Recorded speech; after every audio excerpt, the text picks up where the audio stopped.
Bueno, amados, muy buenas tardes. Dios bendiga la vida de cada uno de ustedes. Nuevamente, es un gran, pero gran privilegio estar con ustedes, saber que muchos de los que se conectan semana o día a día en este tiempo de momentos de reflexión, sé que son personas ocupadas, pero que han determinado sacar esta hora sobre todo, o este espacio de tiempo, para aprender, para ser instruidos en la palabra, en lo que tiene que ver con los eventos proféticos, por los eventos futuros o finales que tendremos en la humanidad.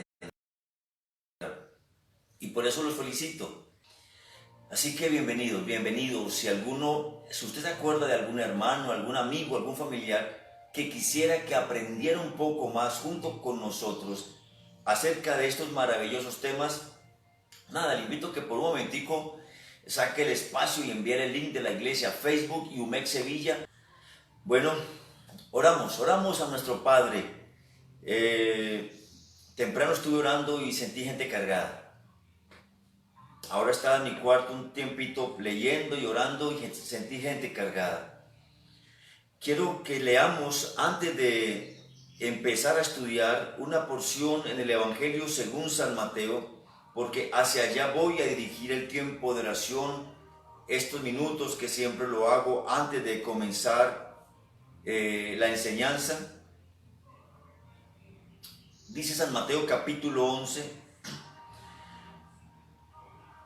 todas las cosas me fueron entregadas por mi Padre, y nadie conoce al Hijo sino el Padre, ni al Padre conoce a alguno sino el Hijo, y a aquel a quien el Hijo lo quiera revelar. Venid a mí, todos los que estáis trabajados y cargados, que yo os haré descansar. Llevad mi yugo sobre vosotros, y aprended de mí, que soy manso y humilde de corazón, y hallaréis descanso para vuestras almas. Porque mi yugo es fácil y ligera mi carga, dice el Señor. Cuando dije ahora que sentía gente cargada, es cierto. Lo que estamos viviendo hoy día en nuestro planeta no es fácil. Carga, preocupa y hace que algunos estén tan ansiosos, tan llenos de temores, tan llenos de preocupaciones, qué va a pasar, en fin, la economía, el tema del COVID-19, el encierro, muchos queriendo salir, muchos queriendo trabajar, muchos queriendo volver a sus empresas, a sus trabajos, pero no pudiendo. En fin, hay una cantidad de aspectos que se suman para estar cargados. Y saben ustedes que el estar cargado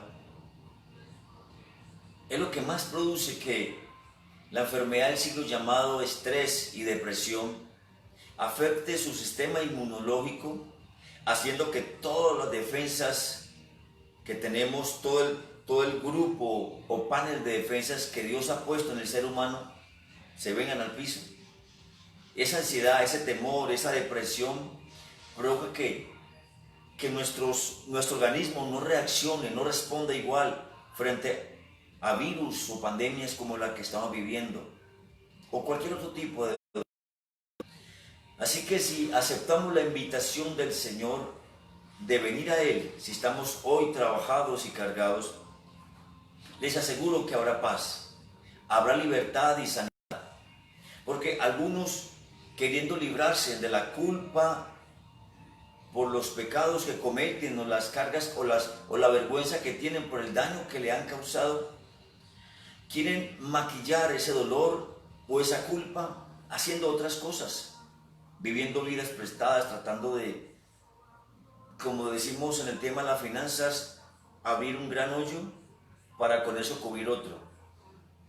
Y por el contrario le suman más carga, más preocupación, más dolor a su vida. Por eso les invito para que juntos oremos, amados. Hay gente de España que me está viendo, hay gente de Italia, hay gente de México, hay gente de Francia, de Inglaterra, hay gente de Nicaragua, hay gente que nos ve de muchos países en vivo, en directo o en diferido. Por eso, amado hermano, amigo que me está viendo a esta hora, solo Jesús tiene la promesa de darle descanso. Solo Jesús puede renovar su forma de pensar, Solo Jesús puede transformar sus emociones. Basta solo con que aceptemos o aceptes la invitación de venir a Él, traer la carga, traer lo que te está afectando y descansar. Oremos, Señor. Yo quiero aceptar la invitación tuya esta tarde. Cualquier preocupación, cualquier temor, ansiedad, cualquier cosa con la que esté luchando, cualquier acción o cualquier problema que quiera yo resolver o tratar de solucionar con mi esfuerzo, y a veces intentando solucionar lo que pongo es más problema, a veces lo que acarreo es más desorden, más situación difícil. Por eso acepto la invitación de venir a ti a descansar. Sé, Señor, que tienes las palabras de vida. Un día el apóstol Pedro te dijo: ¿a quién iremos? Señor, si solo tú tienes las palabras de vida eterna. Es posible que ayer sufrí. Ayer el diablo a través de personas me causaron mucho daño. Y es posible que algunos estén arrastrando un lastre de dolor, de heridas, de resentimiento, amargura, por la maldad que les causaron. Pero hoy, Señor, independientemente cuál sea el pasado, independientemente cuáles o quiénes sean las personas que nos hayan lastimado, o las situaciones que hoy estamos enfrentando, lo que sea, Señor, lo traemos a ti. Es posible que mi mente o la mente de alguna persona se haya cerrado a creer, a confiar en ti de nuevo. Es posible, Señor, que alguien, como yo mismo en alguna etapa de mi vida, determiné no creer en Dios y volverme ateo, pensando que Dios no existía, porque decía yo, un Dios de amor, ¿cómo permite tanto dolor, tanto abuso, maltrato que padecí en mi infancia y adolescencia? Pero lo que tú me enseñaste, que eres un Dios de amor, sanaste mis heridas, perdonaste mis pecados, porque pensé que pecando y haciendo cosas y acumulando errores y errores, pensaba que de esa manera yo iba a librarme del dolor y la culpa que tenía adentro. Y me di cuenta que aquellos que me causaron mal también les habían causado mal, y que es una cadena de pecado y de maldición generacional.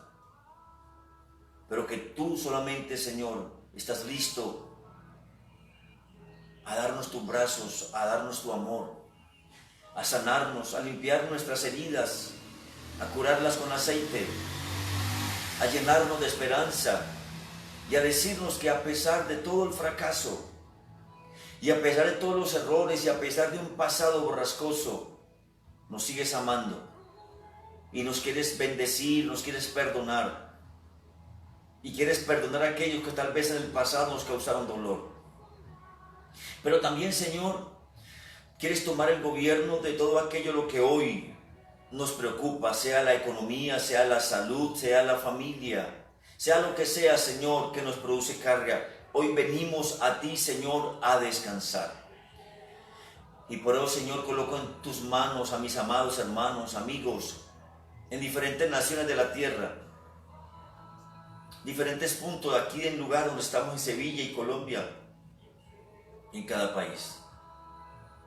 Que toda persona que escuche esta oración, tu Espíritu, Señor, le traiga sanidad, le traiga descanso.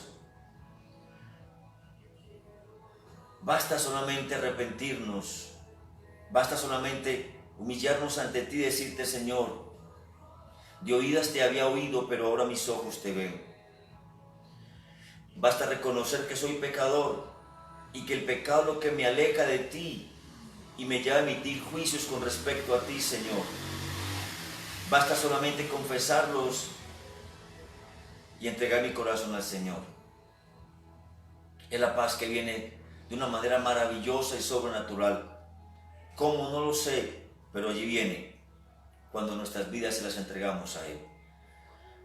Si hay alguien que me está viendo, Señor, y no te conoce aún, o te conoce de lejos, como un día Job lo dijo, de oídas te había oído,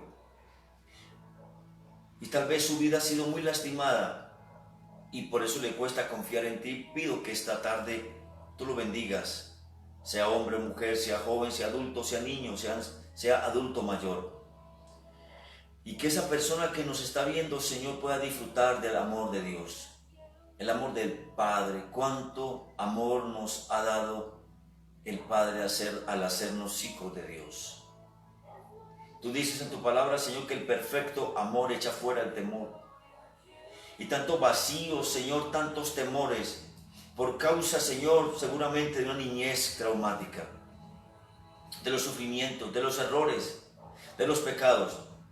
Pero eres el único, Señor, que puede llenar esos vacíos de una forma correcta. Tú eres el único que puedes compensar, Señor, aquello que falta. Eres el único que nunca nos fallas y nunca nos fallarás, porque eres el Padre perfecto. Por el contrario, traemos a ti vidas deshechas, traemos a ti problemas, situaciones, necesidades, y tú nos perdonas, nos limpias, nos levantas, y con tu brazo fuerte nos sostienes y nos das esperanza. ¿Cuántos milagros cada día haces en enfermos, en personas que sufren? ¿Cuántas transformaciones? Perversos, Señor, han creído en ti, te han conocido y sus vidas han cambiado, odiando, matando, haciendo cosas terribles, Señor. Pero tú tienes palabras de vida eterna. Tú puedes cambiar el corazón afligido, tú puedes sanar el corazón herido, tú puedes restaurar el corazón oprimido, lo puedes liberar. Tú puedes quitar toda esa cantidad de pensamientos perturbados o pervertidos que puedan haber, Señor, buscando culpables por el sufrimiento, buscando y tal vez dañando a otros para compensar el sufrimiento. Pero tú has dicho, Señor, que eres nuestro Padre de amor y que nos amas, aunque nuestro pecado lo aborreces, y por eso diste la vida de Jesucristo nuestro Señor, para que podamos en Él ser perdonados, ser salvados, ser sanados y restaurados. Señor, estoy orando para que unjas los ojos con colirio de aquellas personas que solamente ven lo malo, solamente ven las equivocaciones, solamente ven un pasado oscuro, solamente, Señor, pueden detenerse a recrearse en pensamientos tristes, dolorosos. Abre los ojos y ellos vean que tu amor es más grande que sus pecados o que el daño que les han causado. Nuestro Señor Jesucristo sufrió en la cruz por nosotros, por nuestros pecados, es más grande que cualquier dolor que nosotros hayamos experimentado. Bendigo a cada persona, Señor, que está allí con paz, lo bendigo con paz. Lo bendigo declarándoles el amor de Dios. Les bendigo declarándoles la paz del Espíritu de Dios, las nuevas fuerzas, el descanso, una fe maravillosa y sobrenatural, capaces de volver al diseño original. Gracias, Señor. Gracias por escuchar nuestra oración. Gracias por quitar esas cargas. Gracias por llevarte el temor. Gracias por traer libertad a tus hijos y a todos aquellos que nos están viendo en este momento o lo harán por diferido. Gracias, Padre, muchas gracias, en el precioso nombre de Jesucristo nuestro Señor. Amén. No olvide, amado, amada hermana, hermano, Jesús pagó un precio muy alto en la cruz por tu vida y por mi vida. ¿Por qué cargarme con lo que Él ya se cargó?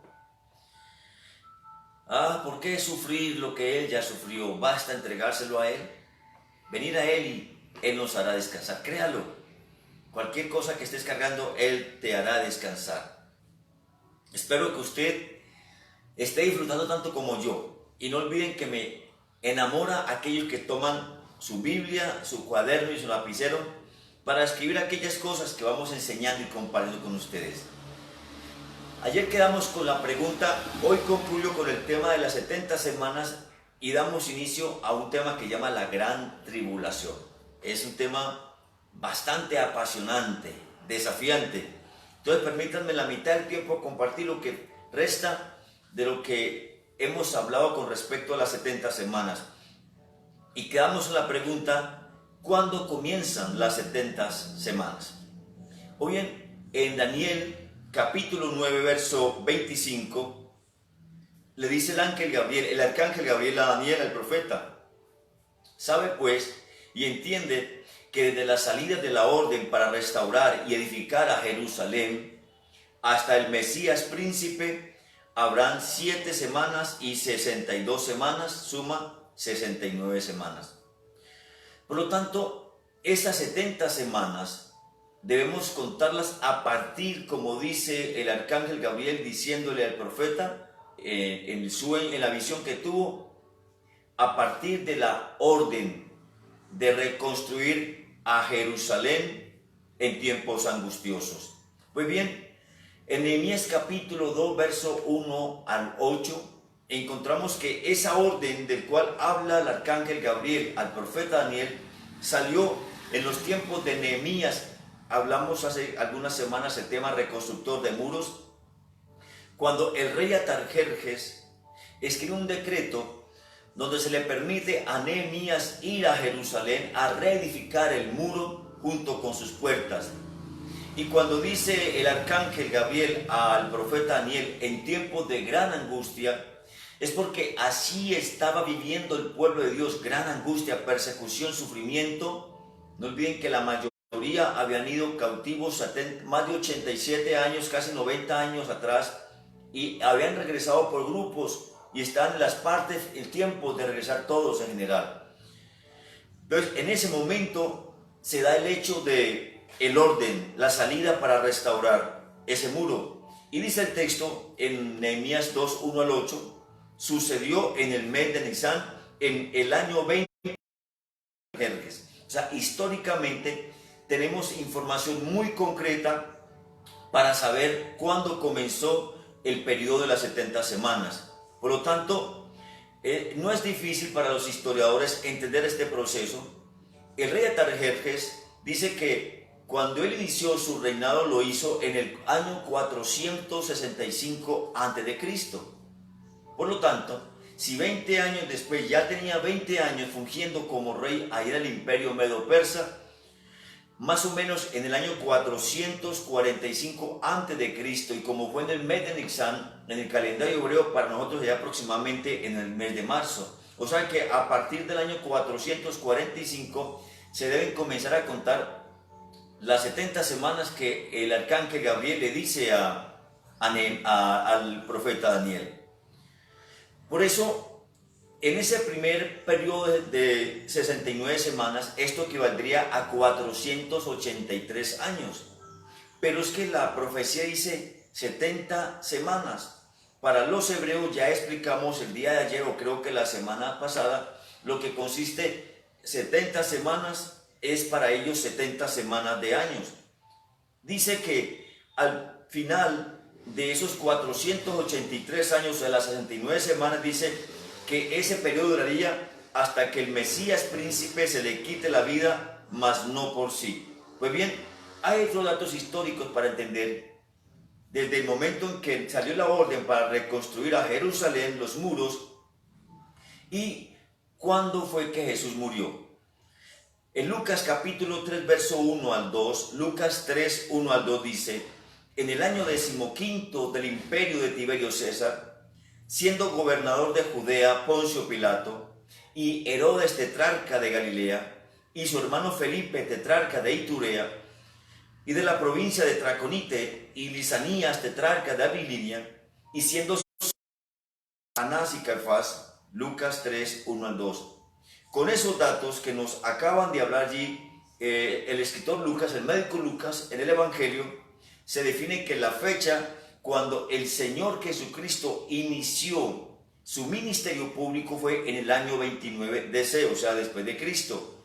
Jesús murió 3 años después. Por lo tanto, en la fecha histórica podemos concluir que Jesús murió en el año 32 de nuestra era, exactamente en el mes de abril. Por lo tanto, cuando se mide el tiempo entre la orden para restaurar la ciudad santa, el santuario y los muros, a la fecha exactamente cuando Jesús muere, transcurren exactamente, como dije ahora, 483 semanas. Por lo tanto, tenemos que entender qué acontecimientos, qué ocurre en esa semana 69 para iniciar la semana 70. En Daniel, capítulo número 9, verso 26 dice: y el pueblo de un príncipe que ha de venir destruirá la ciudad y el santuario, y su fin será con inundación, y hasta el fin de la guerra durarán las devastaciones. Por lo tanto, entre la semana 69 y la 70 es donde se cumple, o sea, hay un paréntesis para que se cumplan algunos eventos que son proféticos, pero muy claros para la nación de Israel. En primer lugar, dice que el pueblo vendrá de un pueblo un príncipe, y para identificar esto hay que entender las otras palabras. Lo que ese príncipe va a hacer, dice el escritor bíblico Daniel, destruirá la ciudad y el santuario. Históricamente, ese príncipe es quien vino a Jerusalén en el año 70 después de Cristo y destruyó el templo, todo el santuario, destruyó la ciudad, acabó la ciudad, la destruyó de una forma impresionante. Este príncipe dice que corresponde exactamente, la historia lo dice, con el general Tito, emperador romano, que en el año 70 después de Cristo cumplió a cabalidad lo que Dios dijo a través del profeta Daniel. Por eso, en ese orden, Jesús mismo le dice a los judíos en Lucas 21, 24, 38 y Mateo 24, 2, habló Jesús exactamente proféticamente cuando estuvo en la tierra en su ministerio público, que del templo no quedaría piedra sobre piedra, que la ciudad sería desolada y que habría mucho sufrimiento. Y Daniel luego dice, en ese versículo 25 del capítulo 9 de Daniel, dice, y hasta el fin de la guerra durarán las devastaciones. No olviden que la semana 60 concluye con el tiempo de los gentiles, la semana 69, perdón. Y Jerusalén e Israel por historia ha habido guerras continuas. Los árabes continuamente están atacando a Israel. Diferentes países están en continua confrontación con el pueblo de Dios. Por lo tanto, se ve claramente cuando dice que hasta el fin de la guerra durarán las devastaciones. Y como Jesús dijo en Lucas capítulo 21, verso 24, y caerán a filo de espada y serán llevados cautivos a todas las naciones, y Jerusalén será hollada por los gentiles hasta que los tiempos de los gentiles se cumplan. Por lo tanto, esto de que estoy hablando ahora, cuando el emperador Tito vino a Jerusalén y destruyó en el año 70 después de Cristo la ciudad y el santuario e inundó prácticamente la ciudad, cumple perfectamente la profecía que Dios le da al profeta Daniel a través de el arcángel Gabriel. Ahora, cuando dice el texto, hasta que haya entrado la plenitud de los gentiles, luego Israel será salvo, dice Romanos 11, capítulo 11, Romanos capítulo número 11, versos 25 al 20 en adelante, les digo 25 y 26 correcto. Noten lo que dice el Señor para cumplir perfectamente esa palabra. Porque no quiero, hermanos, que ignoréis este misterio, para que no seáis arrogantes en cuanto a vosotros mismos, que ha acontecido a Israel endurecimiento en parte, hasta que haya entrado la plenitud de los gentiles, y luego todo Israel será salvo, como está escrito, vendrá de Sión el libertador que apartará de Jacob la impiedad, y este será mi pacto con ellos cuando yo quite sus pecados. Por lo tanto, ahí lo que el apóstol Pablo está confirmando, escuchen bien, casi 100 años después, como unos 60 y tantos años después, al escribir la carta de los romanos, es exactamente lo que el arcángel Gabriel le dice al profeta Daniel. En la semana 70 ya como tal, en Daniel capítulo 9, verso 27,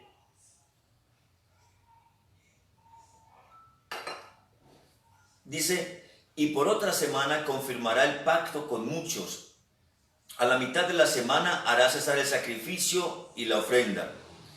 Después con la muchedumbre de las abominaciones vendrá el desolador, hasta que venga la consumación y lo que está determinado se derrame sobre el desolador.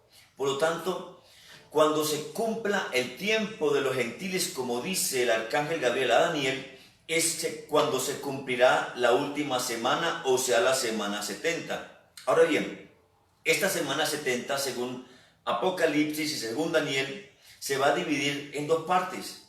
La primera parte dice, a la mitad de la semana hará cesar el sacrificio y la ofrenda. ¿Qué es lo que tiene que ocurrir entonces? Veamos en la primera parte, o sea, los primeros 3 años y medio de esta última semana. En el texto, al comienzo dice que el príncipe que ha de venir confirmará el pacto de muchos. Con muchos. Ya hablamos, recuerdan, sobre el anticristo, que él firmará un pacto de paz con todas las naciones. Hablamos acerca de los gobiernos mundiales y del último gobierno mundial. Hablamos del último gobierno mundial en el cual estamos, de los que representan los pies de la imagen que vio Nabucodonosor con los 10 dedos de hierro, con una aleación hierro y barro, ¿sí? Hablamos de la Unión Europea y el mercado común europeo. Hablamos de todo lo que esto significa. Por lo tanto, estas 10 naciones que hoy día están confederadas, pensando en un solo gobernante mundial, en una sola moneda mundial, una sola religión mundial, nombrarán a un hombre que ya seguramente está en la tierra para que sea el gobernante mundial, llamado según la Biblia el anticristo. En estos primeros 3 años y medio, este gran gobernante diplomáticamente ganará el favor de todos. Y como dice el Apocalipsis, hará grandes señales, milagros, prodigios, tanto que todos aquellos que estén en el planeta Tierra se harán marcar seguramente con el número de la bestia para poder comerciar, comprar, vender, como dice el libro del Apocalipsis. Y los que no lo hagan después de la segunda parte de este periodo de 7 años serán asesinados. Por lo tanto, dice el texto bíblico en Apocalipsis que en ese pacto consiste también en volver a edificar el santuario, el templo para los judíos. Eso es profético, ¿saben ustedes? Sabían que lo están construyendo, pero lo más tremendo es que el pacto que van a hacer, y en un periodo de tiempo muy corto lo van a construir, va a ser exactamente donde está hoy la cúpula de la roca, que es el tercer lugar más sagrado del Islam en el planeta entero. Tremendo. Y ustedes saben que son más de 1.500 de millones de musulmanes en la tierra frente a unos 15 o 16 millones de judíos. Es casi ni el 10%. El uno diciendo que voy a compartir en estos 10 minutos acerca de la gran tribulación. Y mañana y el viernes estaré concluyendo el tema de la gran tribulación. Y quería decirles que quiero darles algunas aclaraciones. La primera, yo, Juan Carlos Triana, en los estudios que hemos hecho, y algunos autores, algunos teólogos, estamos convencidos que la iglesia no pasará por la gran tribulación. Hay otros autores, otros teólogos, otros escritores, maestros de la Biblia, que dicen que sí, y por eso quiero dar algunas razones, no pocas, pero todas muy bíblicas, porque creo que la iglesia no va a pasar por la gran tribulación. Soy completamente convencido de ello. Primero, porque la salvación no es por obras, es por gracia. Y en la gran tribulación, amados hermanos, hay que ganársela, hay que padecer, hay que sufrir. Si Cristo sufrió por los perdidos, por la humanidad, y pagó un precio para que todo aquel que crea en Él no se pierda, sino que tenga vida eterna, no es posible que la iglesia entonces se quede a padecer la gran tribulación. Comencemos hablando de algunas razones importantes. Por ejemplo, Apocalipsis capítulo 3, verso 10, dice el escritor bíblico: por cuanto has guardado la palabra de mi paciencia, yo también te guardaré de la hora de la prueba que ha de venir sobre el mundo entero para probar a los moradores de la tierra. Hace creo que 20 días hablamos sobre ese texto en fin. Textos bíblicos, Hebreos capítulo 9, verso 28. Así también, Cristo fue ofrecido una sola vez para llevar los pecados de muchos, y aparecerá la segunda vez sin relación con el pecado, para salvar a los que le esperan. Por eso,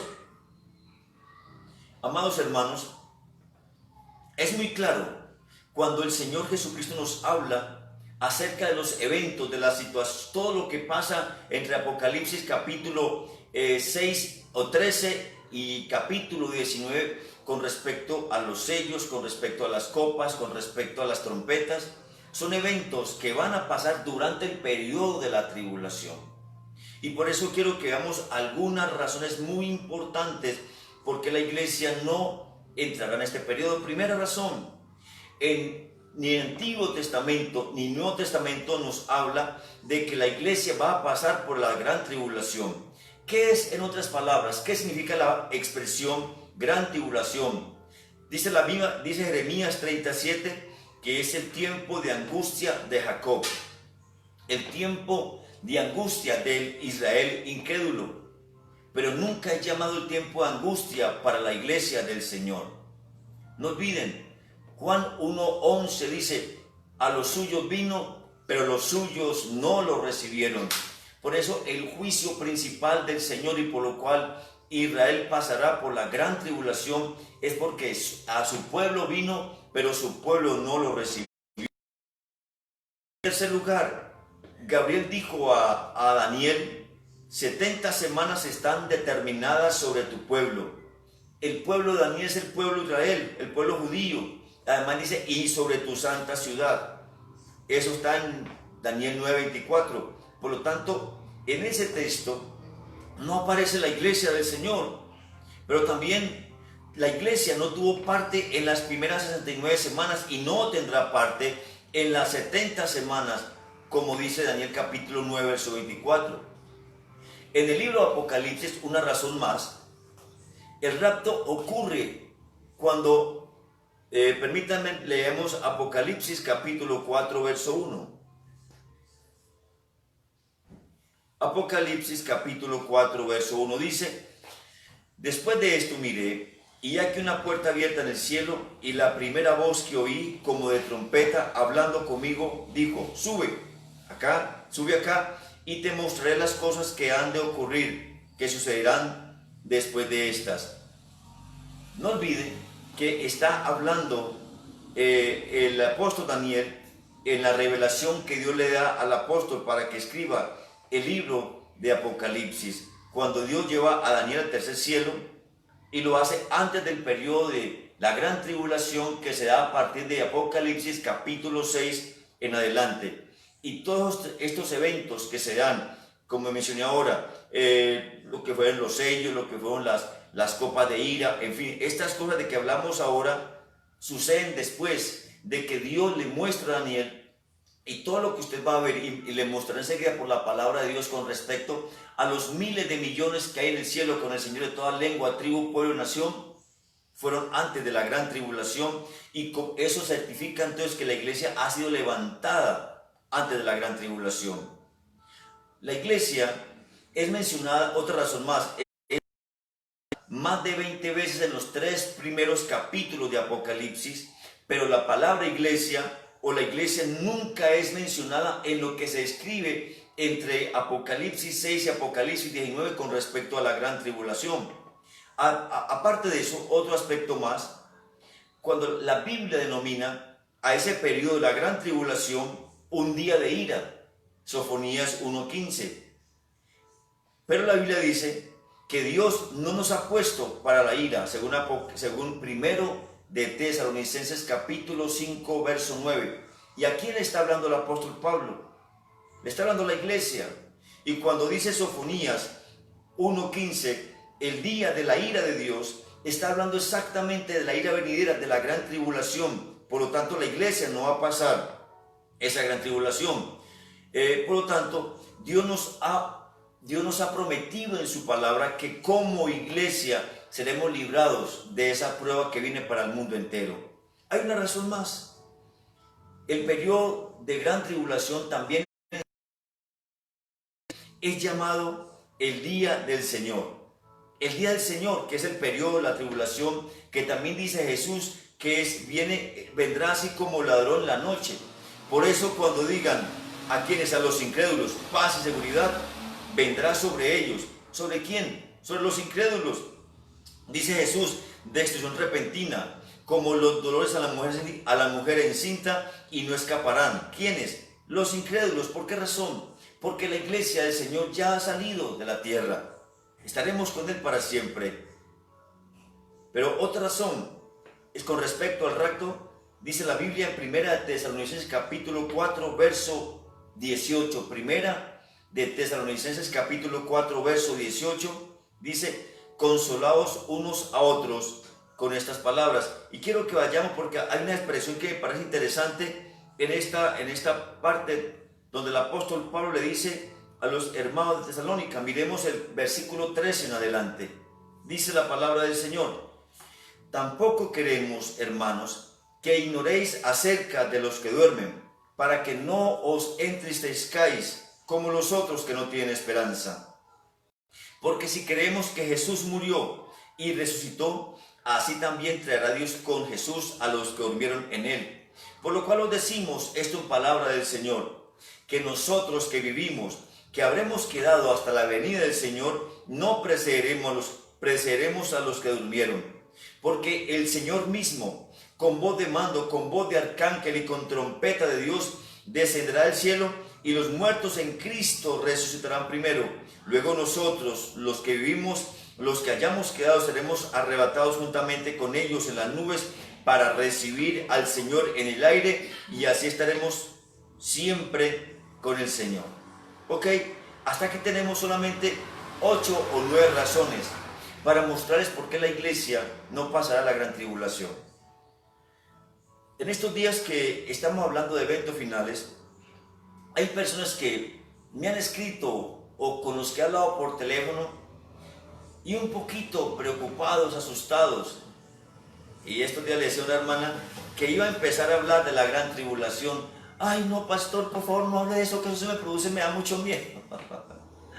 Y le decía a mi hermana: bendito el Señor, porque usted como hija de Dios no va a estar para ese periodo. Pero es importante que la iglesia conozca qué significa la gran tribulación. Pocos leemos con juicio el libro de Apocalipsis, pocos entendemos lo que significan los juicios de Dios. No olviden que hay 4 juicios que Dios dará sobre la humanidad. Eso será el último tema que trabajamos, el gran juicio del trono blanco. Pero por el contrario, la iglesia, el hablar de la gran tribulación, para la iglesia es afirmar mi fe. Para la iglesia es apasionarme más por el Señor, estar convencido de que soy verdaderamente hijo de Dios porque le he entregado mi vida, le he confiado mi vida y le sirvo a Él. La diferencia está, como mencionamos cuando hablamos del rapto como tal, que usted se quede, porque no da fruto, porque no está lleno del Espíritu Santo. No olviden que el Señor dice ni o frío o caliente, no tibio, porque los tibios los vomitaré. Literalmente la palabra, expresión vomitar es rechazar en medio de su venida. Tremendo. Por lo tanto, usted, mi hermano, mi hermana que me está viendo hoy o me verá por diferido, tenga claro esto: si Cristo está en tu corazón, si tienes las arras del Espíritu sellado con el Espíritu Santo, si la sangre de Cristo está en ti, porque fuiste lavado y comprado con esa sangre, no tienes que tener temor. Siéntete feliz, pero no feliz porque otros se queden, feliz porque has creído y porque has pasado de la muerte a la vida, de las tinieblas a la luz, del reino de las tinieblas al reino de su amado Hijo. Pero eso te compromete y me compromete a orar por aquellos que sí se van a quedar si no se arrepienten. Llámese el esposo, llámese el hijo, llámese el padre, llámese el hermano, llámese el vecino, el amigo, el compañero. Ellos se van a quedar para la gran tribulación. Ellos van a ser marcados con el 666 y tendrán perdición eterna. Por lo tanto, el llamado que hago esta tarde, ¿cuál es? No tenga temor ni se preocupe. Por el contrario, le invito a que usted lea el libro de Apocalipsis, investigue, pregunte, inquiétese y disfrute viendo la gloria, la grandeza, la majestuosidad del Señor y sobre todo a un juez, Señor de la tierra, que ha dado tiempo para que los seres humanos se arrepientan y ha sido paciente para con todos. Pero también hay un día que es el día de la ira, cuando Él, en medio de la semana 70, manifestará su ira en contra de aquellos que lo rechazaron, pero igualmente su ira en contra de aquella serpiente, o sea, el diablo o Satanás, el anticristo, la bestia y el falso profeta. No olviden, y todos sus demonios.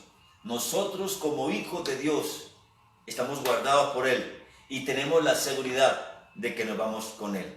Que Dios lo bendiga. Un abrazo.